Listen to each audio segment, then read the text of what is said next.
Eh bien, je vais vous parler aujourd'hui de Agir en Méta, un des principes d'évolution les plus importants peut-être pour la posture de coach, car il regroupe aussi bien la présence, le oser dire, la confrontation, le suspendre le jugement et en même temps renforcer l'alliance avec son client.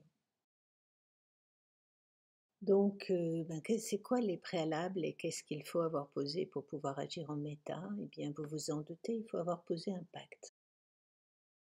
Un pacte, une entente avec son client qui va renforcer votre alliance autour de certains principes de fonctionnement, de co-responsabilité, de coprotection qui vont permettre la co-création, en lien bien sûr avec sa demande d'évolution. Donc une fois que vous avez posé ça, vous avez un point d'appui pour pouvoir vous exprimer et éventuellement proposer des choses en méta si vous vous apercevez que la séance d'équipe ou individuelle ne se déroule pas dans le sens qui a été choisi par votre client et que vous êtes à son service pour l'accompagner.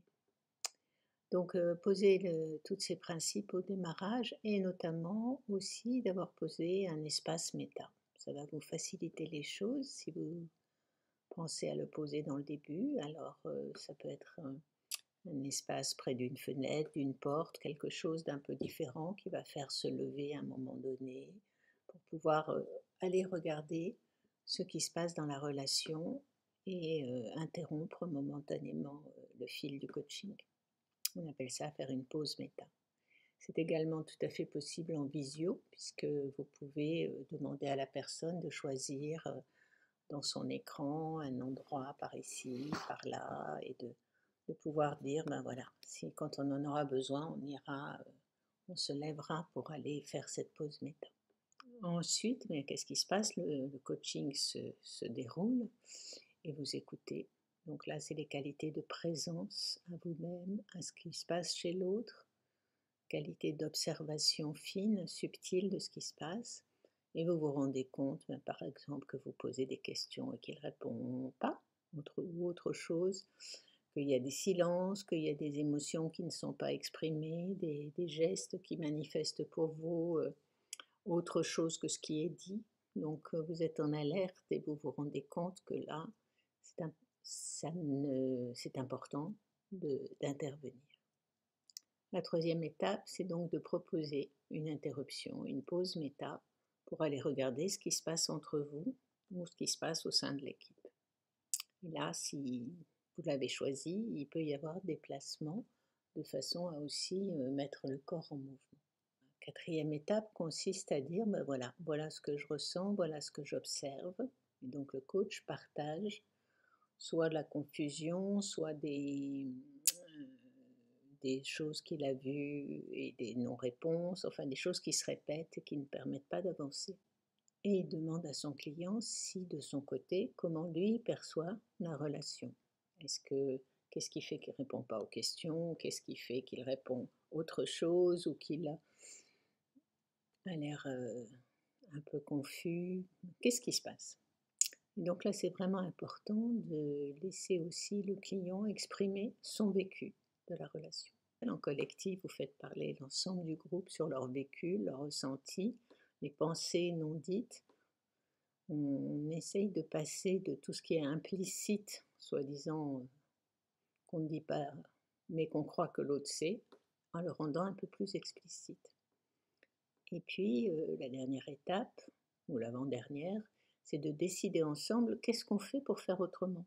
Et là, il peut y avoir, et je vous le souhaite, une co-construction entre le coach et son client pour imaginer des options. En équipe, on va parler de prototypes, on va parler d'expérimenter, allez, on va explorer si en faisant ça, est-ce que vous êtes d'accord? Et de nouveau, vous renforcez l'alliance en remettant une forme de contrat très explicite sur on va aller voir qu'est-ce que ça donne et on va l'explorer ensemble et puis on en tirera ou pas des conclusions. Il est important aussi d'ancrer ce nouveau commencement et de voir avec la personne que vous accompagnez ou l'équipe que vous accompagnez, qu'est-ce qui peut être transposable sur le terrain. de ce qu'ils ont vécu avec vous, de ce qu'ils ont pu nommer, exprimer, explorer, expérimenter de différent, en quoi ça va enrichir leurs options concrètes sur le terrain. Et s'il le faut, vous faites un travail d'ancrage physique, émotionnel et mental pour vraiment permettre à votre client d'intégrer ce nouvel acquis et cette nouvelle exploration. Que parfois agir en méta, c'est aussi interrompre pour parler de quelque chose de puissant, de vivant, de très créatif qui vient de se passer, pour pouvoir l'ancrer et le ramener sur le terrain. Des fois, il y a comme ça un éclairage, une intuition. Et c'est très très important aussi d'en faire une pause méta pour le renforcer, l'ancrer et lui permettre de se déployer en dehors de la séance de coaching avec toutes les relations que votre client a ou au sein de l'équipe pour un nouveau commencement.